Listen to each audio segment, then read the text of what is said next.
నమస్తే, welcome to first edition. నేను JB Ram. ఇక ఈ దినం కొన్ని ప్రధాన దినపత్రికల్లోని ప్రధాన శీర్షికలను ఒకసారి పరిశీలించుకొని వార్తల్ని విశ్లేషించుకుందాం. ముందుగా ఈనాడు దినపత్రికను చూసుకుందాం. ఇక ఈనాడు తెలంగాణ ఎడిషన్ సంబంధించిన చూస్తే మొదటి పేజీలో చూస్తే మనము దీన్ని గుండెకాయ అని కూడా చెప్పవచ్చు. ఇక కుంభమేళాకు పోటెత్తిన జనం, భక్తులు, అమృత స్నానాలు ఆచరించిన 10 లక్షల మంది సాధువులు, ప్రశాంతంగా సాగిన వసంత పంచమి పర్వదినం, ప్రయాగ్రాజ్ త్రివేణి సంగమంలో సోమవారం స్నానాలు ఆచరిస్తున్న సాధువులు, భక్తులు అని చెప్పేసి ఇక్కడ తాటికాయంత అక్షరాలతో రాయడం కూడా జరిగింది ఇక్కడ. ఎందుకంటే కొద్ది రోజుల క్రితం అక్కడ ఇన్సిడెంట్ కూడా ఒకటి జరిగింది. దాదాపు 40 మందికి పైగా చనిపోయినట్లు కూడా మనం వార్తలు చూసాము. అయితే మొత్తానికైతే ఇక్కడ సాధువులు అలాగనే ఇతర భక్తులు కూడా ఇక్కడ ప్రయాగ్రాజ్ని సందర్శించి కుంభమేళలో పవిత్ర స్నానాలు కూడా స్వీకరించడం జరిగింది ఇక్కడ. ఇది చూస్తున్నాం ఇక్కడ. అలాగనే 25 నుంచి అంటే ఎడ్సెట్ అంటే ఎప్సెట్ దరఖాస్తులు ఈ నెల 25వ తేదీ నుంచి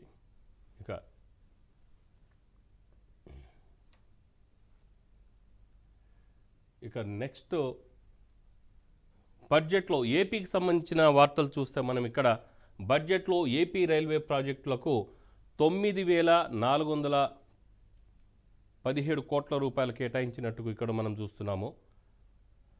విశాఖ, తిరుపతి, నెల్లూరు, రాజమహేంద్రవరం స్టేషన్ల అభివృద్ధి అలాగనే మౌలిక వసతులపై ప్రధాన దృష్టి పెట్టినట్టుగా తెలుస్తుంది. కేంద్ర మంత్రి అశ్విని వైష్ణవ్ ఈ మేరకు వెల్లడించారు. అయితే ఇక్కడ చూస్తే ఆంధ్రప్రదేశ్ రైల్వే ప్రాజెక్టులకు 9,417 కోట్ల రూపాయలు కేటాయించినట్టు రైల్వే మంత్రి అశ్విని వైష్ణవ్ వెల్లడించారు. 2009-2014 మధ్య కాలంలో నాటి యూపీఏ ప్రభుత్వం ఉమ్మడి ఆంధ్రప్రదేశ్కు చేసిన సగటు వార్షిక కేటాయింపు 886 కోట్లతో పోలిస్తే ఇది 11 రెట్లు అధికమని చెప్పవచ్చు.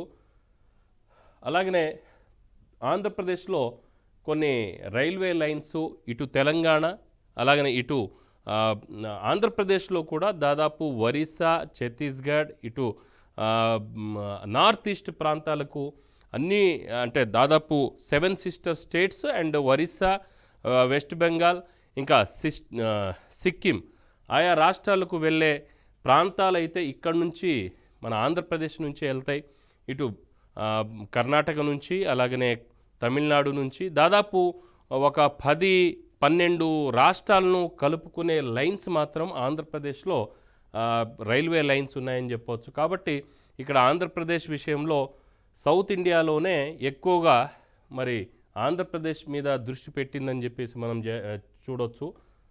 దాదాపు కొత్త రైల్వే లైన్లు, ప్రాజెక్టులు ప్రతిపాదనలపై మంత్రి వైష్ణవ్ వివరించిన కీలక అంశాలు ఎలా ఉన్నాయంటే 2014 నుంచి ఏపీలో 949 కిలోమీటర్ల మేర లైన్లను విద్యుదీకరణ చేసి 100% పూర్తి చేశామని చెప్పేసి అన్నారు. 10 ఏళ్లలో రాష్ట్రంలో 1560 కిలోమీటర్ల మేర కొత్త రైల్వే ట్రాక్ నిర్మించామన్నారు.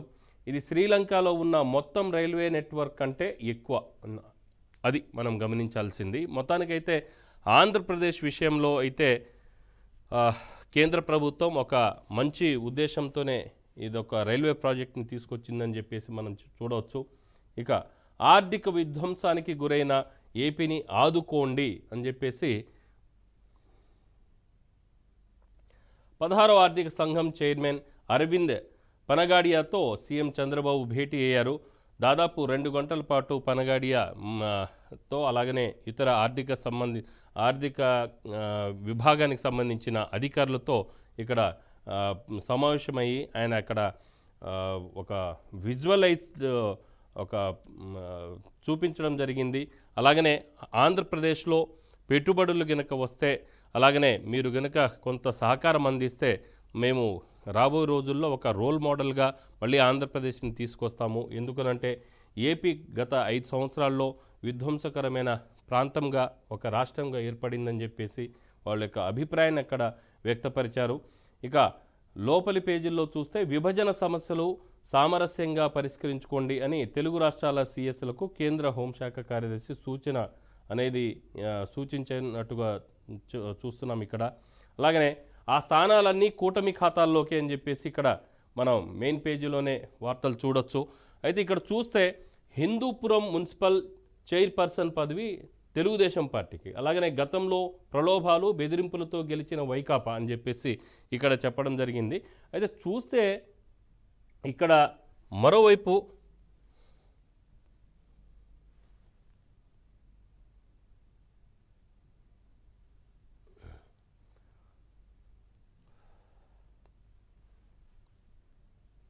రైట్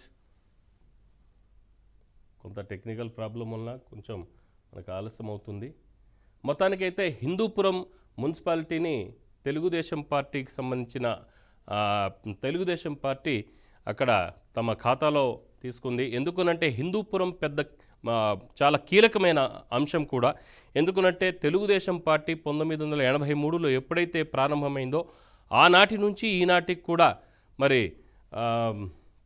అక్కడ అంటే ఎన్టీ రామారావు గారి నుంచి ఇప్పటి వరకు తన తనయుడు బాలకృష్ణ వరకు కూడా మొత్తానికైతే అక్కడ తెలుగుదేశం పార్టీ ఎప్పుడూ పాగా వేస్తుంది. కానీ మొట్టమొదటిసారి మాత్రము అన్నింటినీ ఛేదించి మరి గత ఎన్నికల్లో గత 2022లో జరిగిన ఎన్నికల్లో అక్కడ వైసీపీ మరి అక్కడ మున్సిపాలిటీని చేజెక్కించుకుంది. అయితే ఇప్పుడు మొత్తానికైతే అభిశంసన బై ఎలక్షన్స్లో మాత్రం మొత్తానికి అది మున్సిపాలిటీ మళ్ళీ తిరిగి తెలుగుదేశం పార్టీ ఖాతాలో వెళ్ళిపోయిందని చెప్పేసి మనం భావించవచ్చు. ఇక నెక్స్ట్ ఆంధ్రజ్యోతిని చూద్దాము.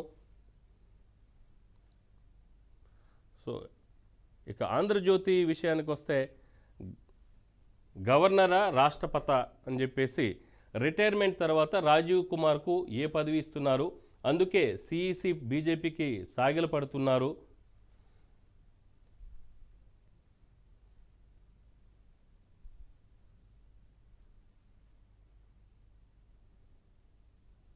సో ఆంధ్రజ్యోతి దినపత్రికలో సిఈసికి సంబంధించిన మరి ఒక వ్యాఖ్య కూడా ఆమ్ ఆద్మీ పార్టీ వ్యవస్థాపకులు మాజీ సీఎం కేజ్రీవాల్ ఒక వ్యాఖ్య చేశారు. ఎందుకనంటే ఎలక్షన్ కమిషన్ అనేది ఊడిగం చేస్తుంది, బీజేపీకి ఊడిగం చేస్తుంది అనేది కూడా ఆయన విమర్శ చేశారు. ఇక సామాన్యుల కోసమే సీఎం తపన, చంద్రబాబు ఓ విజనరీ, ఎంతో మందికి స్ఫూర్తి అని చెప్పేసి ఇక్కడ ఉంది. ప్రముఖ నటుడు సోనూ సూద్ వెల్లడించారు. సోనూ సూద్ ఈ సందర్భంగా ఈరోజు నిన్న ఆంధ్రప్రదేశ్ ముఖ్యమంత్రి చంద్రబాబు నాయుడు సమక్షంలో ఆయన ఆంధ్ర రాష్ట్రానికి ఒక 4 అంబులెన్స్ని కూడా ఆయన విరాళంగా ఇచ్చారు. ప్రభుత్వానికి 4 అంబులెన్స్లు విరాళం ఇచ్చిన సూద్ చారిటీ ఫౌండేషన్, అలాగే సూద్ చొరవ స్ఫూర్తిదాయకమని ముఖ్యమంత్రి చంద్రబాబు నాయుడు కూడా వ్యాఖ్యానించారు. సో మొత్తానికైతే ప్రముఖ నటుడు, నిజంగా ఆయన సినిమాల్లో అయితే విలన్, కానీ బయట మాత్రం నిజంగా ఆయన హీరో అని మనం చెప్పవచ్చు. ఎందుకనంటే హీరోలు చాలామంది మనం చూస్తున్నాం. ఈవెన్ తెలుగు నాట కూడా చాలామంది పెద్ద 100 కోట్లు తీసుకుంటున్నాం, 50 కోట్లు తీసుకుంటున్నాం, 60 కోట్ల రూపాయలు తీసుకుంటున్నాం అని చెప్పేసి గొప్పగా చెప్పుకునే వ్యక్తులు ఉన్నారు. కానీ కనీసం ఇలాంటి ఒక మంచి ఫౌండేషన్ ద్వారా పేద ప్రజలను ఆదుకుందామనేది చేయని పరిస్థితి అయితే కనబడుతుంది. ఎందుకంటే మన ఆంధ్రప్రదేశ్లో కానీ అలాగనే తెలంగాణలో కూడా గతంలో ఆడపిల్లలు తండ్రితో కలిసి పొలాన్ని దున్నుతున్న సీన్ చూశారు. ఈవెన్ గొడ్లు కానీ ఆవులు కానీ లేదంటే ఎద్దుల్ని కూడా తీసుకొని పొలం దున్నుకునే పరిస్థితి ఉండేది. కానీ ఈ రోజుల్లో అది ఆ పరిస్థితి లేకపోవడంతో ఆడపిల్లలతోనే అక్కడ తండ్రి అక్కడ పొలాన్ని దున్నే పరిస్థితిని చూసి సోషల్ మీడియా ద్వారా ఆయన చలించి వెంటనే వాళ్ళకు ఒక ట్రాక్టర్ కూడా కొనిపించాడు. ఇలాగ ఎందరో మందికి ఆయన దేశవ్యాప్తంగా సహాయం చేసిన పరిస్థితి కూడా, అలాగనే కరోనా టైంలో ఎందరో మంది ఎక్కడెక్కడో నుంచి కూడా వచ్చేసి బ్రతకలేని పరిస్థితిలో ఉంటే అలాంటి వాళ్ళకు కూడా ఆదుకున్న పరిస్థితి సోనూ సూద్ గారికి ఉంది. సో ఇలాంటి వ్యక్తి నిజంగా ఆయన్ని హ్యాట్సాప్ చెప్పవచ్చు. ఎందుకనంటే నిజంగా ఆయన సినిమాల్లో విలన్ కావచ్చు, కానీ నిజ జీవితంలో మాత్రం ఆయన హీరో అని చెప్పేసి అనాలి. మన దగ్గర ఉన్న హీరోలకి ఆయనే హీరో అని చెప్పేసి మనం నిజంగా ఆయన్ని హ్యాట్సాప్ చేయవచ్చు. ఇక ఆంధ్రప్రదేశ్లో కూడా ఆయన 4 అంబులెన్స్లు ఇస్తున్నట్టుగా కూడా ప్రకటించారు. ఇక చూస్తే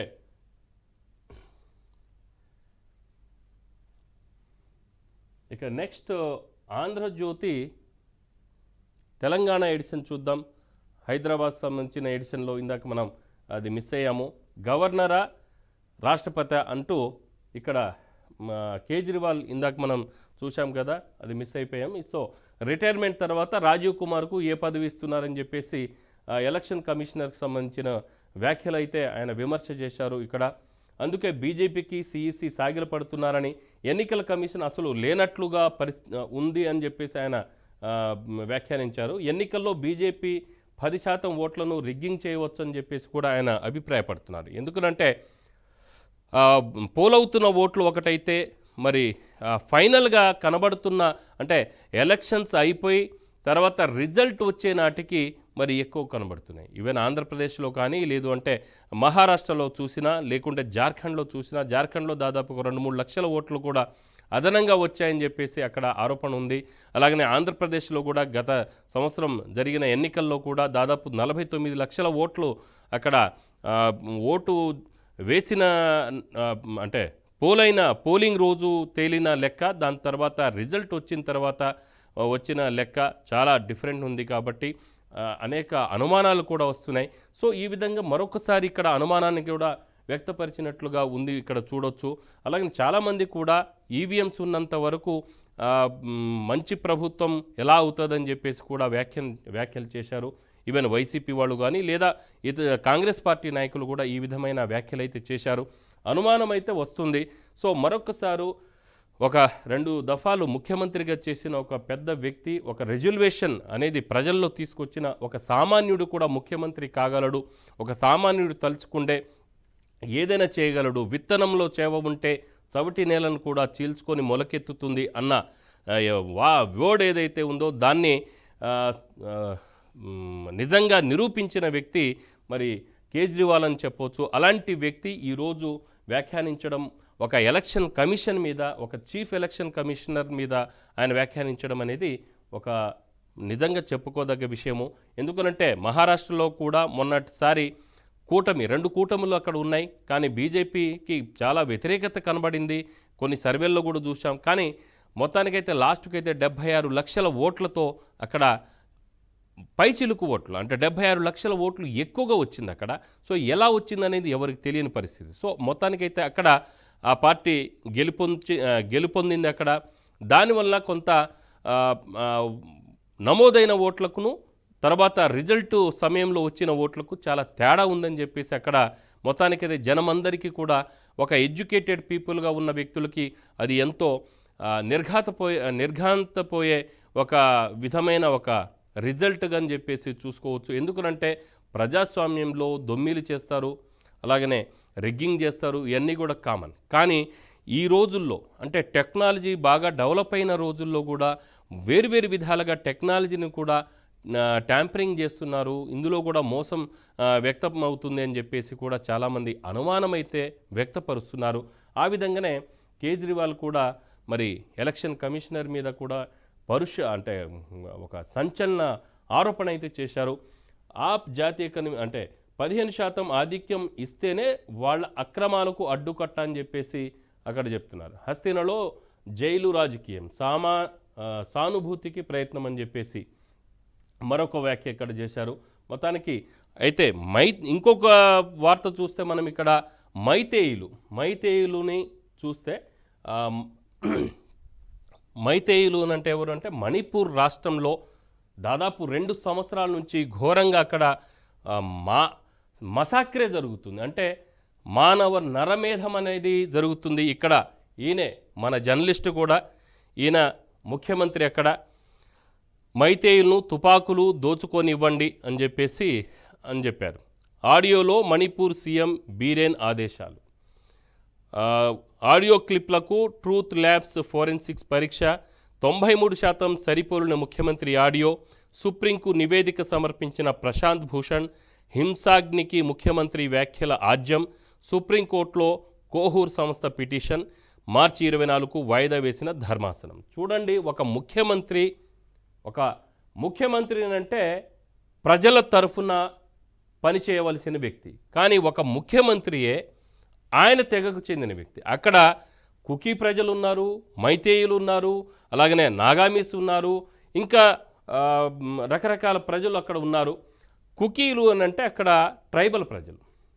వాళ్ళు కొండ ప్రాంతాల్లో నివాసం ఉంటారు, ఆవాసాలుగా అక్కడ చేసుకొని అక్కడ ఆ ప్రాంతాలని మరి భూములు అంతా ఆక్రమించుకొని, అంటే మన భారతదేశానికి స్వతంత్రం రాకముందు మణిపూర్ రాష్ట్రంలో అరాచకాలు జరుగుతాయన్న ఉద్దేశంతో బ్రిటిష్ వాళ్ళు పక్కనే ఉన్న దేశమైన మయన్మార్ నుంచి అక్కడ ఉన్న తెగలను, అంటే కుకీ తెగలను మన దేశంలోకి వచ్చి, అరే బాబు ఈ భూములు మీరు తీసుకోండి, మీరు మచ్చిక చేసుకోండి, బ్రతకండి, ఇక్కడ మీరు పంట పొలాలు సాగు చేసుకోండి అని చెప్పేసి కూడా వాళ్ళని తీసుకొచ్చేసి పెట్టి వాళ్ళంతా భారతీయులుగా మార్చబడిన వ్యక్తులు. అలాగనే మైతేయులు కూడా ఆయా ప్రాంతాల నుంచి ఎక్కడెక్కడో నుంచి వచ్చి అక్కడ స్థిరపరచబడిన వ్యక్తులే. కానీ కుకీల కంటే కూడా ముందుగా వచ్చిన వ్యక్తులు. అయితే కుకీలు నల్ల ప్రజలు అని చెప్పాలి, అంటే మైతేయులు ఎర్రగా ఉండే ప్రజలు అక్కడ. సో మొత్తానికైతే కుకీలు, మైతేయులు, నాగామీలు, అలాగనే జో అనే ప్రజలు కూడా అక్కడ ఉంటారు. ఆ జో, ఈ 4 తెగల మధ్య మొత్తానికైతే అక్కడ బీజేపీ గవర్నమెంట్ వచ్చింది. ఎన్నడూ లేని విధంగా బీజేపీ ప్రభుత్వం ఎప్పుడైతే వచ్చిందో అక్కడ గొడవలు స్టార్ట్ చేయడం అనేది మొదలైంది. ఒకటే టార్గెట్గా ఉన్నట్టుగా ఉంది. అక్కడ మైతేయి ప్రజలు కేవలము నగర ప్రాంతాల్లో ఉంటారు. అయితే కొద్ది శాతం, 1-2 శాతం కంటే ఎక్కువ జనాభా మాత్రమే గిరిజన ప్రాంతాల్లో నివాసం ఉంటారు. అయితే గిరిజనులు దాదాపు 70-80 శాతం, 60 శాతం ఉన్న గిరిజన జనాభా అక్కడ, అంటే కుకీలు, జోయి, అలాగనే నాగామీస్ ఈ కొండ ప్రాంతాల్లో నివసిస్తారు మణిపూర్లో. సో వాళ్ళ మధ్య గొడవలు పెట్టడానికి కారణం ఏంటంటే ఇక్కడ మైతేయులు భూములు కోల్పోతున్నారు. సో ఈ మైతేయులకు భూములు రావాలని అంటే ఏం చేయాలి? సో దీన్ని ప్లాన్ చేసుకొని కేంద్ర ప్రభుత్వం అండతో, కేంద్ర ప్రభుత్వం కూడా కొన్ని ప్రాజెక్టులు అక్కడ పెట్టాలంటే ఈ కుకీ ప్రజల యొక్క భూములను కూడా ఆక్రమించుకోవాల్సిన అవసరం ఉంది అని చెప్పేసి అన్నారు. అలాగనే ఈ మైతేయులను కూడా గిరిజన తెగలోకి మార్చే ప్రయత్నం చేసింది. అలాగనే దానికి ఒక బిల్లు పాస్ చేసింది హైకోర్టు. దీన్ని పరిశీలించండి అని చెప్పేసి ప్రభుత్వానికి కోర్టు నివేదిక ఇచ్చింది, కోర్టు ఆదేశాలు ఇచ్చింది. దాని తర్వాత నివేదిక కూడా సమర్పించాలి కొంతకాలంలో అని చెప్పేసి దాని అభిప్రాయాన్ని కోర్టు ఇచ్చిన తర్వాత వెంటనే అక్కడ మైతేయుల మధ్య, అలాగనే కుకీ ప్రజల మధ్య కొట్లాట అనేది ప్రారంభమైంది. చివరికి అక్కడ ఎలాంటి పరిస్థితి అంటే మైతేయులు వెళ్ళి అక్కడ ఉన్న ఒక మిలిటరీలో పనిచేస్తున్న ఒక వ్యక్తి, అంటే పరస్త్రీని వివస్త్రం చేసేసి అక్కడ ఎందరో మంది ఆమె మీద అఘాయిత్యము, అత్యాచారం చేయడం అనేది కూడా జరిగింది. అది మొత్తం మన సోషల్ మీడియాలో వచ్చింది. అయితే అక్కడ ప్రభుత్వం మాత్రము చాలా చాకచక్యంగా పనిచేసింది.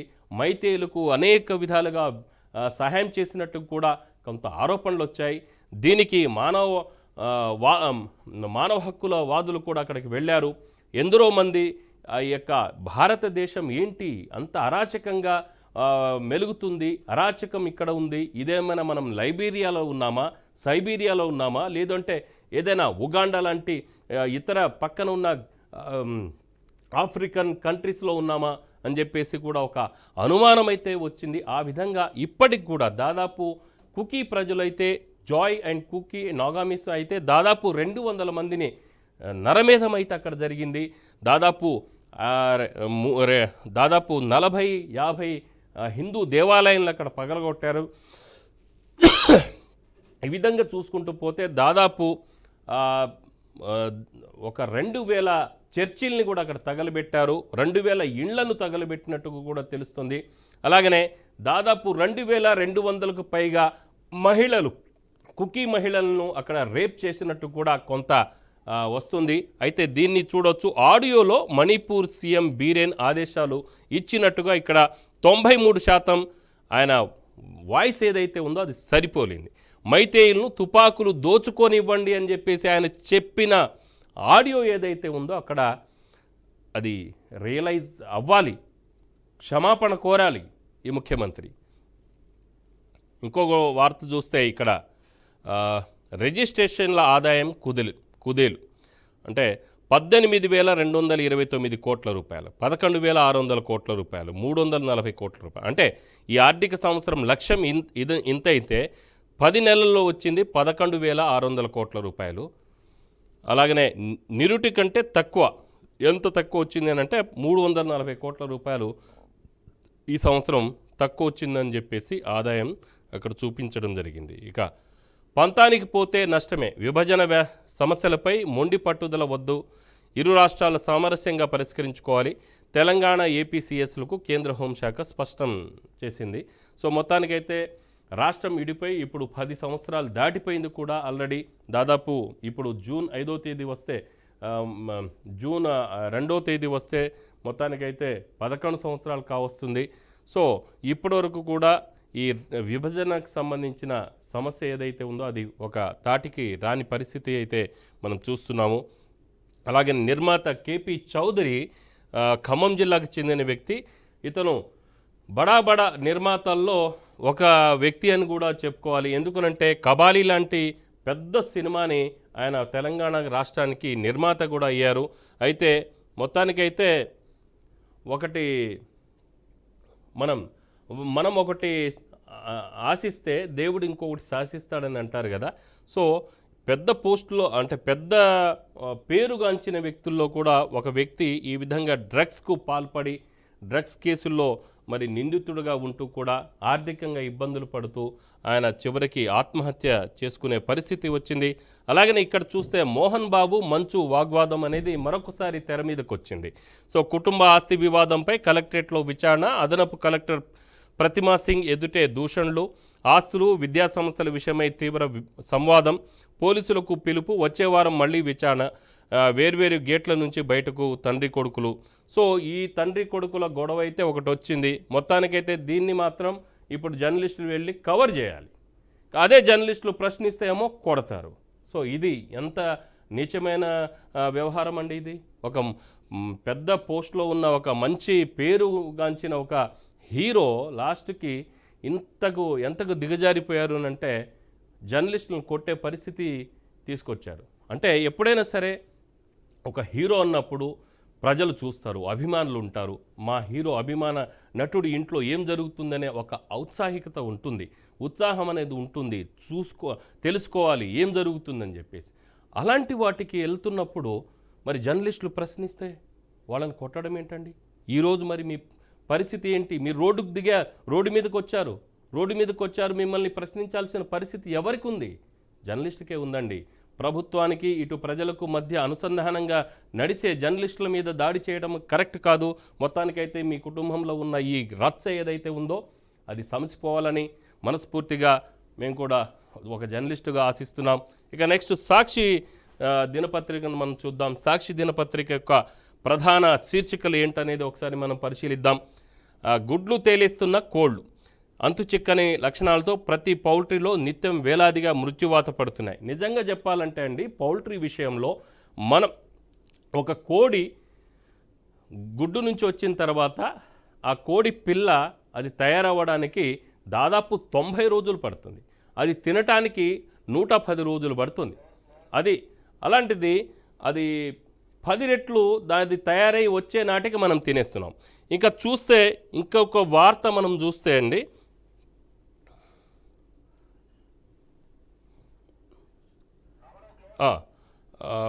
మొత్తానికైతే ఒక వార్త చూడొచ్చు. మున్సిపల్ ఎన్నికల్లో ప్రజాస్వామ్యం ఖూని, కూటమి కాలకేయుల సాక్షిగా ప్రజాస్వామ్యం ఖూని. మున్సిపల్ ఉప ఎన్నికలో అధికార మదంతో అరాచక పర్వమని, బలం లేకపోయినా బరిలోకి దిగి కార్పొరేషన్ మున్సిపాలిటీలు పాగా వేసిందని చెప్పేసి అన్నారు. ఇక్కడ తిరుపతిలో నిన్న జరిగిన దుస్సంఘటన అండి. ఇక్కడ కార్పొరేటర్లను కొట్టి బస్సులో నుంచి వాళ్ళని లాగేసి కిడ్నాప్ చేయడం అనేది చూస్తున్నాం. మొత్తానికైతే వడ్డించేవాడు మనవాడైతే మరి తినేవాడికి కొదవేంటి అన్నట్టుగా మరి ఏ ప్రభుత్వం వచ్చినా కూడా అరాచకాలైతే జరుగుతున్నాయి.